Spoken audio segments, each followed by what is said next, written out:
عزت کے دعا کو ملے رختہ۔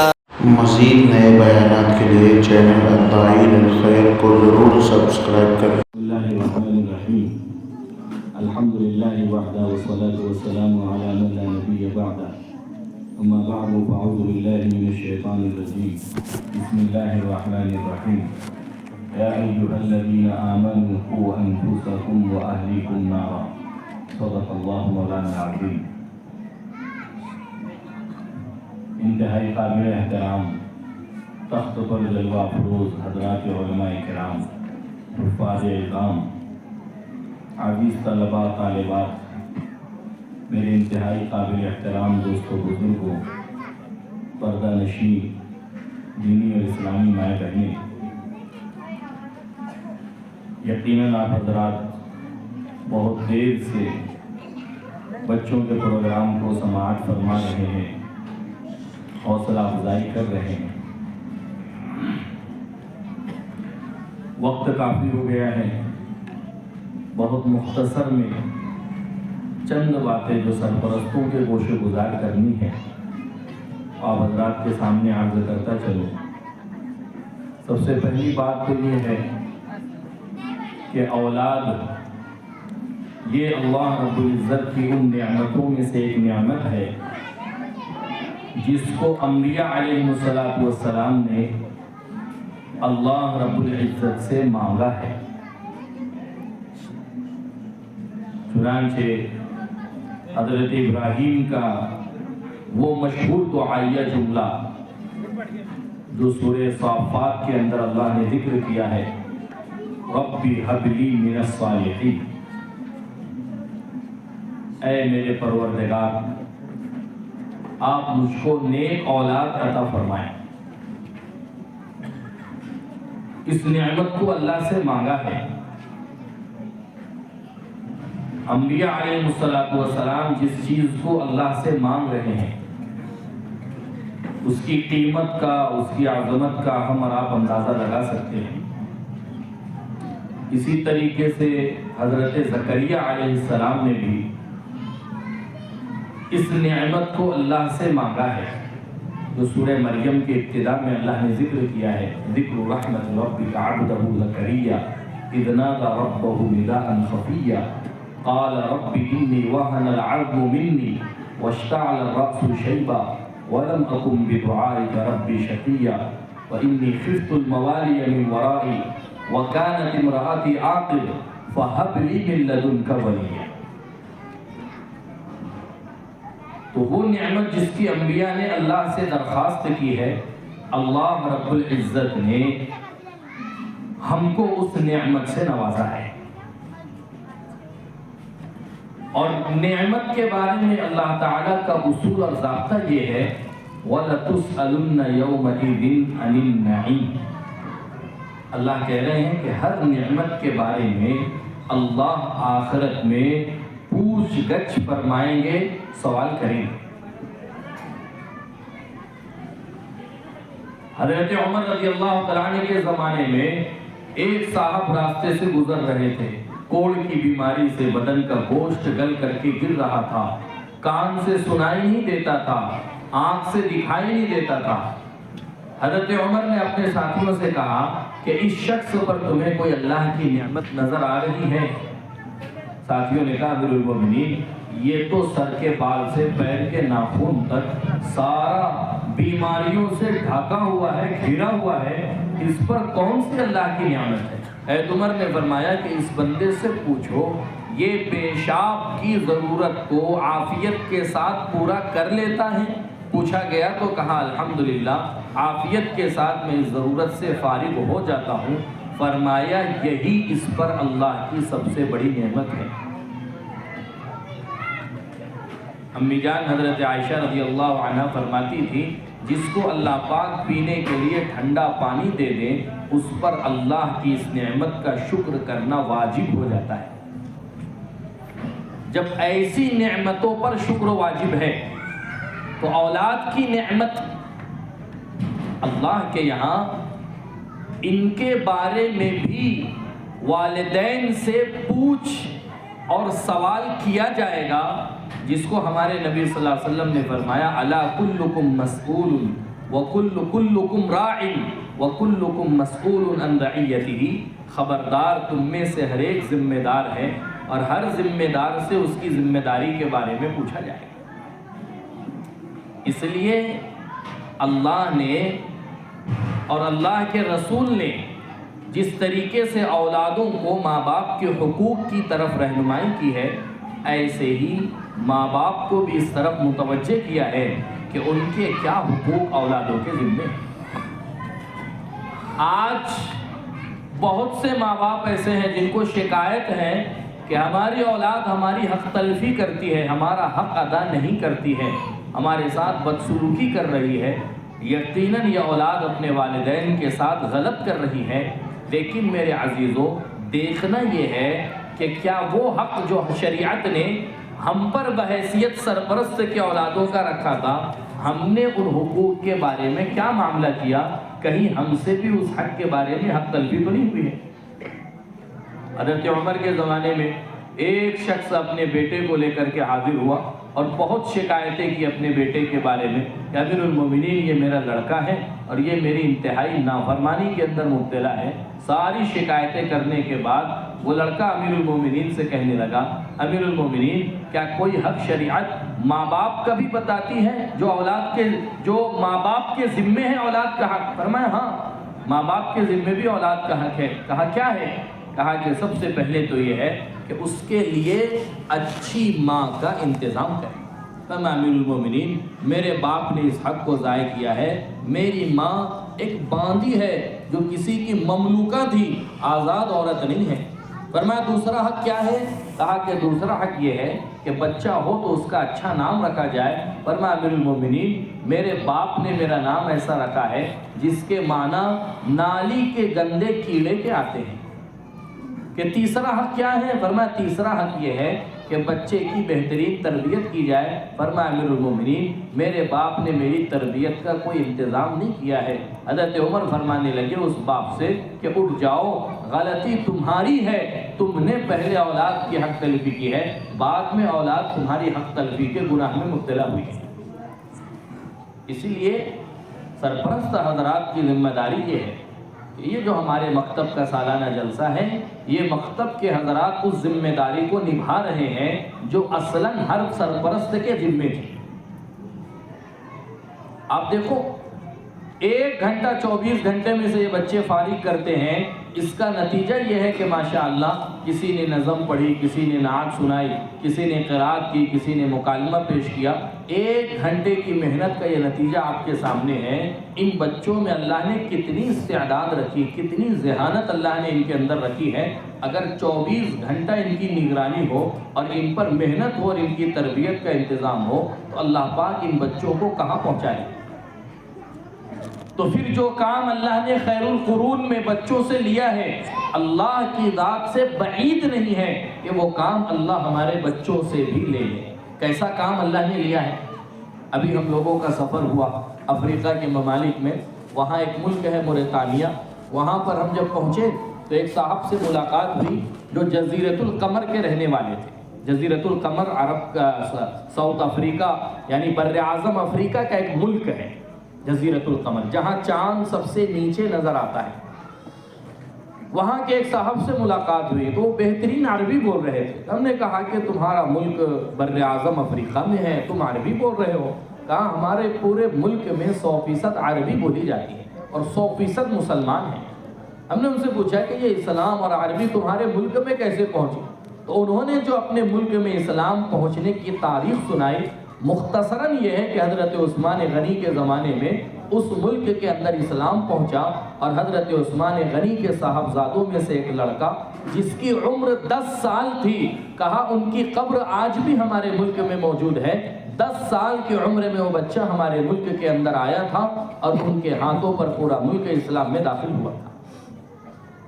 تو جس زمانے میں بچوں کی تعلیم و تربیت کا ماحول تھا اور والدین اس کو اپنی ذمہ داری سمجھتے تھے، اس زمانے میں بچوں کے اندر یہ صفات اور یہ خوبیاں اور یہ استعداد بن رہی تھی کہ ایک ایک بچہ پورے ملک کی ہدایت کا ذریعہ بن رہا تھا۔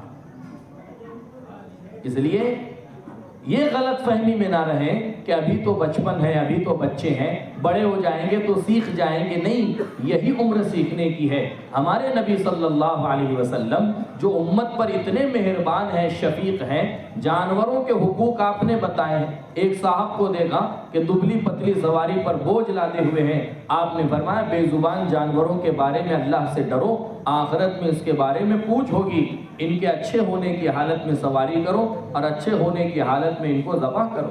ایک عورت کے بارے میں حضور سے پوچھا گیا، بڑی نمازی ہے، بڑی عابدہ ہے، لیکن گھر کے اندر اس نے بلی کو باندھ کے رکھا، نہ خود کھانا دیتی تھی نہ دوسروں کو کھلاتی تھی. آپ نے فرمایا کہ وہ عورت تو جہنم میں ہے. جس نبی نے اتنے سارے حقوق جانوروں کے بارے میں بتائے ہیں، جو اتنے مہربان اور شفیق ہیں، لیکن وہ نبی بچوں کی تربیت کے بارے میں اپنی امت کی رہبری فرما رہے ہیں کہ یہ 7 سال کے ہو جائیں تو ان کو نماز کا حکم دیا جائے، اور 10 سال کی عمر کو پہنچ جائیں تو نماز کے نہ پڑھنے پر ان کو مارا جائے. بلکہ حدیث میں ہم نے بارہا سنا ہے فضائل نماز میں کہ گھر کے اندر کوڑا لٹکائے رکھیں تاکہ اولادوں کو اس بات کا ڈر رہے کہ اگر ہم کوئی غلط کام کریں تو کوڑے سے ہماری خبر لی جائے. میرے دوستو عزیزوں، یہ اولادوں سے محبت نہیں ہے کہ وہ جو کر رہے ہیں ان کو کرنے دیا جائے، بلکہ یہ تو پھنسی کو پھوڑا بنانا ہے.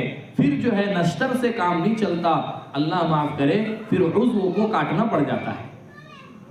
اسی لیے وہ حالت نہ ہو کہ یہ عمر گزر جائے اور ان کی عمریں پختہ ہو جائیں. اب والدین مولانا کے پاس آ رہے ہیں، حافظ صاحب کے پاس آ رہے ہیں، ان کو کوئی تعویذ دو، دم کا پانی دو. کیوں؟ اس لیے کہ بچہ مانتا نہیں، بچی سنتی نہیں، اور یہ اپنی مرضی چلاتے ہیں، اپنی مرضی سے کرتے ہیں. میرے عزیزوں، یہ ہمارے اپنے ہاتھوں کی کمائی ہے. جو عمر ان کے بننے کی تھی اور جو عمر ان کی تعلیم و تربیت کی تھی، اس میں تو ہم نے لاڈ پیار میں ان کو بگاڑ دیا. اب جب یہ اپنے یعنی غلط چیزوں کے اندر پختہ ہو گئے ہیں، اب ہمارے اندر یہ فکر ہے کہ ان کی اصلاح اور تربیت ہو جائے. اب تو درخت ٹوٹ سکتا ہے، یہ سیدھا نہیں ہو سکتا. یہ جب اگ رہا تھا اس وقت اس کو سیدھا کرنے کی کوشش کی جاتی تو ممکن تھا کہ یہ سیدھا ہو جاتا. پختہ ہونے کے بعد تو اس کے کاٹنے اور ٹوٹنے کے علاوہ کوئی چارہ نہیں. کتنے واقعات ایسے ہو رہے ہیں، ماں باپ خون کے آنسو رو رہے ہیں. جن اولادوں کو اتنی تمناؤں سے اور اتنی دعاؤں اور مرادوں کے ذریعے سے اللہ سے مانگا تھا، آج ان اولادوں کو دین اور علم نہ سکھانے کی وجہ سے وہ اولاد ماں باپ کا سر کا درد بنی ہوئی ہے اور ماں باپ کی زندگی کو جہنم بنائے ہوئے ہیں. میرے عزیز و بزرگوں، میری دینی ماں اور بہنیں، یہ ہماری اپنی ذمہ داری ہے. اللہ نہ کرے ان کی طرف توجہ نہ دینے کی وجہ سے وہ دن ہماری آنکھوں کے سامنے آ جائے کہ یہ ہمارے ہاتھوں سے نکل جائے. پھر کہتے ہیں کہ اب پچھتاوت کیا ہو جب چڑیا چگ گئی کھیت. میں اکثر پروگرام میں یہ کارگزاری سنا رہا ہوں، مالیگاؤں میں بھی کئی جلسوں کے اندر سنائی. ابھی کا واقعہ ہے تازہ، دہلی کے اندر ایک باپ سے اس کی بیٹی یہ کہنے لگی کہ ابا جان، اب میں اس گھر میں صرف 6 مہینہ رہوں گی، اس کے بعد میں گھر چھوڑ کر کے چلی جاؤں گی. نہ تم سے میرا کوئی تعلق ہے، نہ اس گھر سے میرا کوئی تعلق ہے. کہنے لگی بیٹی کیا بات ہو گئی؟ کہ ابا جان، میرا ایک دوست ہے جو غیر ایمان والا ہے، برسوں سے ہمارا یارانہ ہے، دوستی ہے، تعلق ہے. ہم نے آپس میں شادی کرنا طے کر لیا ہے. ہم نے جو تاریخ طے کی ہے وہ 6 مہینے بعد کی ہے. اس لیے میں پہلے سے آپ کو بتا دے رہی ہوں کہ 6 مہینے بعد آپ مجھ کو مت ڈھونڈنا، میں تو اس کے ساتھ چلی جاؤں گی اور اسی کے ساتھ اپنی زندگی گزاروں گی. وہ بیچارہ روتا اور وہ بیچارہ جو ہے تڑپتا ہوا وہ مسجد کے ساتھیوں کے پاس اور علماء کے پاس جا رہا ہے کہ کسی بھی طریقے سے میری بچی کو سمجھاؤ، میری بچی میرے پاس رہے، میری عزت محفوظ رہے. میرے دوستوں، بزرگ اور عزیزوں، بہت نازک دور سے ہم اور آپ گزر رہے ہیں.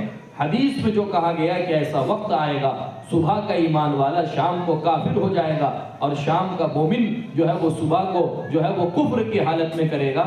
اس دور کے قریب ہم آ چکے ہیں. اگر ہم نے غفلت سے کام لیا تو معاملہ، آپ دیکھو بچوں نے شکیلیت پر جو مکالمہ پیش کیا، یہ کوئی ہوائی فائرنگ نہیں ہے، یہ حقیقت ہے اور یہ زبانی اور یہ زمینی سطح کی چیز آپ کے سامنے پیش کی گئی ہے۔ عقیدہ ایسی چیز ہے جس کا تعلق دل کے ساتھ ہوتا ہے، اور دل تک رسائی کسی کی نہیں ہوتی سوائے دل کے پیدا کرنے والے کے۔ اس لیے ہم اور آپ نہیں جانتے کہ ہم جن کے ساتھ بیٹھ رہے ہیں، اٹھ رہے ہیں، اور ہماری اولادیں جن کے ساتھ گھوم رہی ہے، پھر رہی ہیں، ان کے عقائد کا کیا حال ہے، اور وہ دل سے کس کو مانتے ہیں، باطل عقائد کے ساتھ زندگیاں گزار رہے ہیں۔ حدیث میں آتا ہے المرء علی دین خلیلہ، انسان اپنے دوست کے مذہب پر ہوتا ہے۔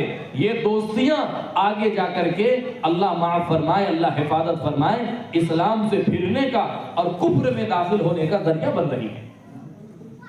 اس لیے آپ حضرات اس بات کی بہت فکر فرمائیں کہ ہمارا جو یہ مکتب ہے اس کے نظام کو مضبوط سے مضبوط تر کرنا ہے۔ الحمدللہ حفظ کا نظام بھی ہمارے یہاں پر شروع ہوا ہے۔ آپ اپنے بچوں کو ضرور اس بات کی ترغیب دیں کہ وہ ناظرہ ختم کرنے پر اکتفا نہ کریں، بلکہ قرآن پاک حفظ کا بھی اہتمام کریں۔ ابھی ان کی عمر ہے، ابھی ان کے اوپر کوئی ذمہ داری کا بوجھ نہیں ہے، ابھی بچپن کا زمانہ ہے، ابھی کا یاد کیا ہوا مرتے دم تک محفوظ ہو جائے گا، ابھی ان کے حافظہ اور قوت حافظہ قوی ہے۔ ابھی کل ہی کے دن ہم مالیگاؤں کے ایک جلسے کے اندر شریک تھے، 9 بچوں نے تکمیل حفظ کیا۔ حافظ صاحب ایک بچے کے بارے میں فرمانے لگے کہ یہ بچہ 8ویں جماعت کا طالب علم ہے اور 10 سے 12 دن میں یہ ایک پارہ حفظ کر رہا ہے۔ اسکول کی تعلیم کے ساتھ، ٹیوشن کی تعلیم کے ساتھ جو چند گھنٹے وہ مدرسے میں آ رہا ہے، اس میں 10 دنوں کے اندر وہ ایک پارہ حفظ کر لے رہا ہے۔ ہمارے بچوں کے اندر یہ صلاحیتیں ہیں، اگر یہ لگنے والی جگہ پر نہیں لگے گی نا تو پھر موبائلوں میں، لایانی میں، خرافات میں، ادھر ادھر کی چیزوں میں ان کی صلاحیتیں ضائع ہو جائے گی۔ اس لیے ہماری اپنی ذمہ داری یہ ہے کہ اس سرمایہ کی ہم فکر کریں، اس لیے کہ یہ سرمایہ صرف دنیا میں آپ کے کام نہیں آئے گا، بلکہ ہمارے نبی صلی اللہ علیہ وسلم نے فرمایا وَلَدٌ صَالِحٌ يَدْعُو لَهُ، وہ نیک اولاد جو اپنے ماں باپ کے حق میں دعائیں خیر کرے، اللہ ان کو والدین کے حق میں صدقہ جاریہ بنا دیتے ہیں۔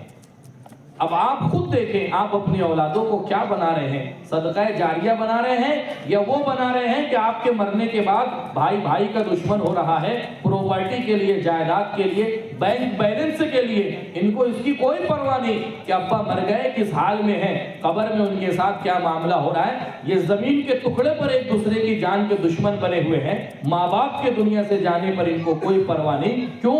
اس لیے کہ وہ چیز ان کو سکھائی پڑھائی نہیں گئی جس کے اندر یہ بتایا جاتا ہے کہ تمہارے اوپر ماں باپ کا حق صرف زندگی تک نہیں تھا، بلکہ مرنے کے بعد بھی تم پر حق یہ ہے کہ تم ان کو دعائے خیر میں یاد کرتے رہو۔ یہ مکتب کی تعلیم میں یہ ساری چیزیں بچوں کو سکھائی جاتی ہے۔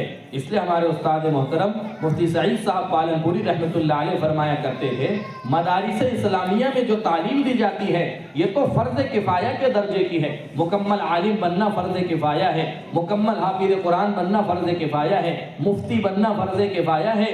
یہ ساری جو ہے تعلیمات فرض کفایہ کے درجے کی ہے، چند لوگ اگر حاصل کر لیں تو فریضہ سب سے ثابت ہے۔ لیکن حفظ مکتب کی جو تعلیم ہے، مکتب کی جو بنیادی تعلیم ہے، یہ فرض عین کے درجے کی ہے۔ ہر ایک کے ذمہ اس تعلیم کا حاصل کرنا فرض عین ہے۔ اس لیے حضرت فرمایا کرتے تھے جیسے فرض کفایہ کی تعلیم کی امداد اور تعاون فرض کفایہ ہے، ایسے ہی فرض عین کی جو تعلیم ہے اس کے نظام کو مضبوط کرنا بھی یہ فرض عین کا درجہ رکھتا ہے۔ اس لیے ہمارے اپنے مکتب کا جو نظام ہے وہ اور مضبوطی کے ساتھ رہے، آپ حضرات اس کی فکر فرماتے رہیں۔ ایک گزارش آپ سے مختصراً یہ بھی ہے، اب یہ سالانہ جلسہ ہوا، اب ان بچیوں کی چھٹیاں لگ جائیں گی، اب یہ بچے فارغ ہیں، اب جو محنت انہوں نے 10 مہینوں میں کی ہے یہ محنت ضائع نہ ہو جائے۔ دیکھو بنانے میں برسوں لگ جاتے ہیں، بگڑنے میں سیکنڈوں لگتے ہیں۔ یہ عمارت کئی سالوں کے اندر تعمیر ہوئی ہے، اب ختم ہونے کے لیے بلڈوزر لاؤ، گھنٹے 2 گھنٹے کے اندر یہ زمین کا ڈھیر ہو جائے گی۔ کھیت کو اگانے میں مہینوں لگ جاتے ہیں، کٹائی کے اندر چند دنوں میں کھیت صاف ہو جاتا ہے۔ یہ بچے جو یہاں تک پہنچے ہیں یہ برسوں اور مہینوں کی محنت کے بعد پہنچے ہیں۔ اگر چھٹی کے زمانے میں سرپرست گھر پر ان کی تعلیم اور تربیت کا اہتمام نہیں کریں گے، پھر سے عید کے بعد جب یہ مدرسوں میں آئیں گے تو نتیجہ یہ ہے کہ جہاں سے چھوڑا تھا، جہاں سے یہ شروع کیے تھے، دوبارہ وہیں سے ان کو شروع کیا جاتا ہے، جس کے نتیجے میں 2 سے 4 مہینہ ان کے سبق کے آموختہ میں، دور میں، ان ساری چیزوں میں گزر جاتا ہے۔ اس لیے ماں باپ یہ نہ سمجھے کہ بھئی ہم نے مکتب میں بچوں کو ڈال دیا، اب مکتب والے سمجھے، بچے سمجھے ہم تو فارغ ہو گئے، وہیں ان کی تعلیم ہوگی، وہیں ان کی تربیت ہوگی۔ نہیں، ایسا نہیں ہے۔ گجرات کے مشہور عالم دین ہیں مفتی احمد صاحب خانپوری دامت برکاتہم، ایک جگہ مکتب کے پروگرام میں فرمانے لگے حضرت کہ مکتب میں جو بچوں کو تعلیم دی جاتی ہے، فرمایا مکتب تعلیم گاہ ہے اور گھر کی چار دیواری یہ تربیت گاہ ہے۔ ابھی دیکھو ماشاءاللہ بچوں نے کھانے کی سنتیں سنائی آپ کے سامنے، یہ سنتیں ان کو مکتب میں سکھائی گئی، اس کی تعلیم ان کو مکتب میں دی گئی۔ اب ان سنتوں کے مطابق کھانا کیسے کھانا ہے، وہ تو گھر پر بچے کھانا کھاتے ہیں، ناشتہ دوپہر رات کا کھانا گھر پر ہوتا ہے، مکتب میں نہیں کھاتے ہیں۔ اب یہ بچے ان سنتوں کی رعایت کے ساتھ کھانا کھا رہے ہیں یا نہیں کھا رہے ہیں؟ اب وہاں دسترخوان پہ حافظ صاحب موجود نہیں ہیں، اب یہ آپ کی ذمہ داری ہے کہ جو وہ مکتب کی چار دیواری میں سیکھ رہے ہیں اس کا اہتمام یہ گھر کی چار دیواری میں کر رہے ہیں یا نہیں کر رہے ہیں، یہ تربیت کا نظام آپ کو سنبھالنا ہے۔ ورنہ والدین شکایت کرتے ہیں کہ بچہ تو سال بھر مکتب میں پڑھا ہے، اس کے اندر تو کوئی تبدیلی نہیں آئی اور اس کے اندر تو وہ چینج نہیں ہوا ہے۔ تو 1 گھنٹے کی محنت میں یہاں کوئی جادو کی چھڑی نہیں ہے کہ جو پھرا دی جائے اور بچہ وہ کتب ابدال اور غوث بن جائے، نہیں، 1 گھنٹے کی محنت سے یہ نتیجہ ہے۔ 23 گھنٹے کی محنت غالب رہے گی 1 گھنٹے کی محنت پر۔ اس لیے اگر یہ چاہتے ہیں آپ کہ یہ 1 گھنٹے کی محنت برقرار رہے تو اس کے باقی رکھنے کے لیے آپ کو 23 گھنٹے اسی ماحول اور اسی محنت سے ان کو گزارنا پڑے گا۔ اس کے لیے سرپرست حضرات گھر کے اندر بھی اس بات کا اہتمام کریں۔ بچوں نے سونے کی سنتیں سنائی، سونے کی دعائیں سنائی، اب گھر پر سوتے ہیں، بستر گھر پر لگتا ہے، اب بچے اس کا اہتمام کر رہے نہیں کر رہے ہیں، اس کی نگرانی ہم کو کرنا ہے۔ اور اسی کے ساتھ ساتھ سرپرست سے اس کا بھی اہتمام فرمائیں کہ ہمارے بچے ماشاءاللہ یہ فرائض کی تعلیم حاصل کر رہے ہیں۔ اب یہ بولنے کا موقع نہیں ہے، لیکن اللہ معاف فرمائے، کئی ایسے ہیں یہاں پر بیٹھے ہوئے ہیں، بچوں نے تو فرائض کو یاد کر لیا، غسل کے نماز کے، لیکن اگر سرپرستوں سے سنا جائے تو ابھی بھی ایک تعداد ایسی ہے جو نہیں بتا پائیں گے کہ وضو کتنی چیزوں سے ٹوٹتا ہے اور غسل کتنی چیزوں سے فرض ہوتا ہے اور نماز کے اندر کتنے واجبات ہیں، کتنے فرائض ہیں۔ جن پر نماز فرض نہیں ہے ان کو نماز کے فرائض حفظ ہو گئے، اور جن پر نمازیں فرض ہیں ان کو پتہ ہی نہیں کہ نماز میں کتنے فرائض ہیں۔ اس لیے ہماری اپنی بھی ذمہ داری ہے کہ ہم اس کے سیکھنے کا بھی اہتمام کریں۔ اس لیے مکتب صرف بچوں کے لیے نہیں ہے، بلکہ اگر ہمارے بچپنے کی زندگی گزر گئی اور ہم نے غفلت میں گزار دی، نہیں سیکھ پائے اور سیکھنے کا اہتمام ہم نے نہیں کیا، تو ایسا نہیں ہے فریضہ ہم سے ساقط ہو گیا، ابھی بھی اس درجے کا علم حاصل کرنا ہم پر فرض ہے جس سے ہماری زندگی حرام سے بچ کر کے حلال پر آ جائے۔ اس کے لیے ماں باپ، والدین گھر کے اندر اس بات کا اہتمام کرے کہ ہمارے بچوں کے لیے سب سے پہلا مدرسہ ہماری گود ہے، ہم جیسے رہیں گے ہماری گودوں میں پرورش پانے والی اولادیں ویسی ہی رہے گی۔ آج ہر ماں باپ کی خواہش ہے میرا بچہ نیک بنے، میرا بچہ اچھا بنے اور میرا بچہ وہ دیندار نیک فرما بردار بنے۔ میرے عزیز و بزرگوں، اولادیں صرف تمناؤں سے دیندار نیک فرما بردار نہیں بنتی ہے، ہر والد کی تمنا اپنے بچے کے دیندار مطیع فرما بردار بننے کی ہے، لیکن وہ والد خود بھی تو سوچے کیا میں اللہ کا مطیع فرما بردار ہوں؟ کیا میری زندگی اللہ کی اطاعت اور فرما برداری کے ساتھ گزر رہی ہے؟ جب میں اللہ کا نافرمان رہوں گا تو میری اولاد میری فرما بردار کبھی نہیں رہے گی۔ اس لیے ہمارے نبی صلی اللہ علیہ وسلم نے کہاں سے رہنمائی کی اپنی امت کی کہ ابھی اولاد کا کوئی تصور نہیں ہے، اس وقت سے اللہ کے نبی صلی اللہ علیہ وسلم رہبری فرما رہے ہیں کہ ابھی ایک مرد کو ایک عورت کی تلاش ہے اور ابھی رشتہ دیکھا جا رہا ہے۔ ہمارے نبی نے وہاں سے تربیت کی، کیسی عورت کو اپنے لیے منتخب کرو گے؟ مال والی، حسن جمال والی، حسب نسب والی؟ فرمائے نہیں، فظفر بذات الدین تربت یداک، کہ دیندار کو منتخب کرو۔ کیوں؟ اس لیے کہ مال ختم ہو جائے گا، حسن جمال ڈھل جائے گا، حسب نسب یہ صرف دنیا تک ہے، دین یہ دنیا اور آخرت میں کام آئے گا۔ تمہیں اچھا پھل چاہیے، اچھی زمین کا انتخاب کرو، اچھی زمین ہے، اچھا درخت ہے، اچھا درخت ہے، اچھا پھل ہے۔ وہاں سے اللہ کے نبی صلی اللہ علیہ وسلم اپنی امت کی رہبری رہنمائی یہ فرما رہے ہیں۔ اس لیے والدین اگر یہ چاہتے ہیں کہ ہماری اولادیں اچھی بن جائے، اس کے لیے سب سے پہلے والدین کو خود اچھا بننا پڑے گا۔ اس کے لیے ان چیزوں کا اہتمام ہم گھر پر بھی کریں. چھٹی کے زمانوں میں ان بچوں کا وقت ضائع نہ ہو, ان کی نگرانی فرمائیں. بچے کہاں جا رہے ہیں, کہاں اٹھ رہے ہیں, کہاں بیٹھ رہے ہیں. دیکھو یہ کوئی محبت نہیں ہے کہ جو کر رہے ہیں ان کو کرنے دیا جائے. آپ کا بچہ اگر محبت میں, لاڑ پیار میں سانپ مانگے تو کوئی ماں باپ اٹھا کر کے دے نہیں دیں گے کہ بچہ بہت ضد کر رہا ہے, بہت رو رہا ہے, اٹھا کر کے سانپ اس کے ہاتھ میں دے دو. نہیں, ان کو پتا ہے اس کی ضد بیجا ہے. یہ نہیں جانتا کہ یہ سانپ ہے, ڈس لے گا تو زندگی ختم ہو جائے گی. ہم جانتے ہیں کہ اس کا نقصان کتنا ہے. ایسے ہی میرے عزیزوں گناہوں کا نقصان ہم جانتے ہیں, یہ معصوم بچے نہیں جانتے. اس لیے کتنا بھی ضد کرے, کتنا بھی روئے اور گناہوں کے ماحول میں اور گناہ کی چیز کو استعمال کرنے کے لیے ضد کرے, آپ جانتے ہیں اس کا نقصان کیا ہے. اس لیے ان پر رحم یہ ہے کہ آپ ان کو رونے دیں, لیکن آپ ان چیزوں کو جو ہے اپنے بچوں کو ان چیزوں سے دور رکھیں. آج یہ اولادیں ہیں, آپ کو وقتی طور پر لگے گا کہ بچے کی جو ہے وہ خواہش کو ہم نے دبا دیا, کچل دیا, لیکن جب اللہ تعالیٰ ان سے بڑے ہو کر کے کام لیں گے نا, وہ سارا آپ حضرات کے حصے میں رہے. ہمارے اکابر سے اللہ نے جو کام لیا ہے, ہم موریتانیہ میں پہنچے, افریقہ کا کنارہ ہے, وہ 14,000 کلومیٹر دور ہے ہندوستان سے.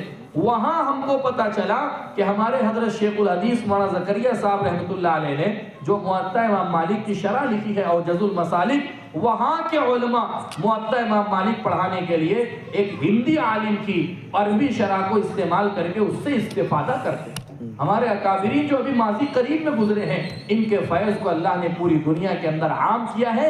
ان کے ماں باپ کی تربیت کے نتیجے میں حضرت شیخ فرماتے تھے, میرے والد ایسی سخت تربیت میری فرماتے تھے کہ بعض مرتبہ مجھ کو ایسا مارا ہے, کہتے تھے بے زکریا اگر مر گیا تو اللہ شہادت کا درجہ دے دیں گے, اور اگر زندہ رہے گا تو اللہ دنیا میں تجھ سے کچھ کام ضرور لے لیں گے.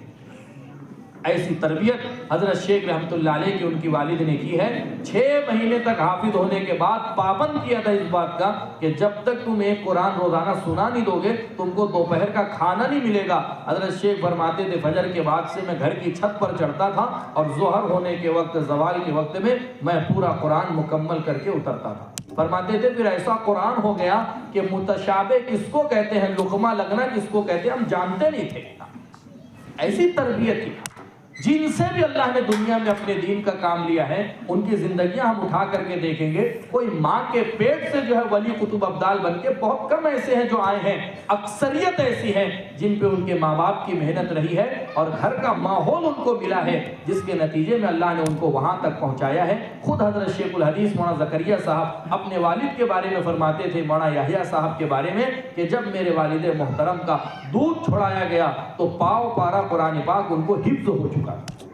کیا عمر ہوتی ہے اس بچے کی, پاؤ پارے قرآن کے حافظ ہو چکے تھے. کیوں؟ اس لیے کہ اس ماں کی گود میں پرورش پا رہے تھے جن کے بارے میں علماء نے لکھا ہے. مولانا الیاس صاحب رحمۃ اللہ علیہ کی والدہ محترمہ روزانہ 40 پارے قرآن پاک پڑھنے کا معمول تھا. ایک قرآن ختم کرتی تھی اور 10 پارے اوپر مزید پڑھتی تھی. 5000 مرتبہ قل هو اللہ اور 5000 مرتبہ درود شریف. یہ سارے معمولات لکھے ہیں. ایسی ماؤں کی گودوں میں جب پرورش پائی ہے, اللہ نے وہ انقلابی کام لیا ہے.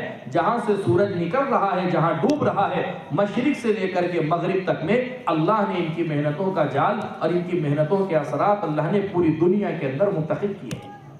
ہم چاہتے ہیں کہ ہماری اولادوں سے اللہ پاک دنیا میں اپنے دین کا کام لے, ہماری اولادیں بھی ایسے انقلابی شخصیات بنے اور یہ ہمارے لیے ذخیرہ آخرت بنے. ابھی اس عمر سے ہی آپ حضرات کو ان کی نگرانی اور ان کی تربیت کا انتظام کرنا پڑے گا. آپ حضرات کو جو ہے وہ ان کی دیکھ بھال کرنا پڑے گی. آپ نہیں جانتے تو آپ علماء سے پوچھو کیسے ہم ان بچوں کی نگرانی کریں, کیسے ان کی تربیت کریں. آپ کو بتائیں گے کہ سنت اور شریعت کی روشنی میں ہمارے نبی صلی اللہ علیہ وسلم تربیت کرتے تھے. بچوں کی تربیت, کھانا کھا رہے ہیں عمرو ابن سلمہ حضور پاک صلی اللہ علیہ وسلم کے ساتھ, چھوٹے بچے تھے, پلیٹ میں جہاں سے سمجھ میں آ رہا ہے وہاں سے لقمہ اٹھا رہے تھے. اللہ کے نبی صلی اللہ علیہ وسلم نے فرمایا یا غلام سم اللہ کل بیمینک وکل مما یلیک, اے بچے دائیں ہاتھ سے کھاؤ, اپنے آگے سے کھاؤ اور بسم اللہ پڑھ کر کے کھاؤ. بچے کو حضور پاک صلی اللہ علیہ وسلم کھانے کی سنتیں سکھا رہے ہیں. جب امام الانبیاء بچوں کو سکھا رہے ہیں, ہماری شان ان سے بڑی بھی نہیں ہے کہ ہم بچوں کی تعلیم و تربیت کی فکر نہ کریں, ہم بھی اس کا ضرور اہتمام کریں. اسی کے ساتھ ساتھ ایک آخری گزارش آپ حضرات سے یہ بھی ہے، ماشاءاللہ آپ حضرات نے جیسے ہمارے اپنے اس مکتب کا تعاون کیا، ہر اعتبار سے، جانی مالی اعتبار سے آپ اس کو اپنی ذمہ داری سمجھے۔ ہماری اس بستی کے ہر فرد کے ذمے ہیں اپنے اس مکتب کے نظام کو مضبوط کرنا۔ محلے کا کوئی گھر ایسا نہ رہے جہاں کا بچہ ہمارے مکتب کے اندر نہ آتا ہو۔ ہم ان بچوں پر اکتفا نہ کریں بلکہ جو باقی ہے ان پر محنت کا نظام بنے تاکہ 100% بچے ہمارے مکتب کے نظام سے جڑ جائیں۔ جو ہمارے مکتب کے نظام سے نہیں جڑے گا، فرمایا جو حق کی محنت کے ساتھ نہیں لگے گا وہی باطل کی محنت کا شکار بن جائے گا۔ بڑے حضرات جو ہیں، بالغ مرد حضرات، وہ خود بھی دین کے اور قرآن اور بنیادی تعلیمات کے سیکھنے کا اہتمام کریں۔ گھر کی مستورات جو ہیں وہ گھر کی چار دیواری میں عالمہ جو خواتین ہیں ان کے ذریعے سے یا اپنے مرد حضرات کے ذریعے سے وہ بھی بنیادی تعلیمات کے سیکھنے کا، حاصل کرنے کا اہتمام کریں۔ اللہ پاک بے انتہا قبول فرمائے، کہی ہوئی باتوں پر عمل کی توفیق عطا فرمائے۔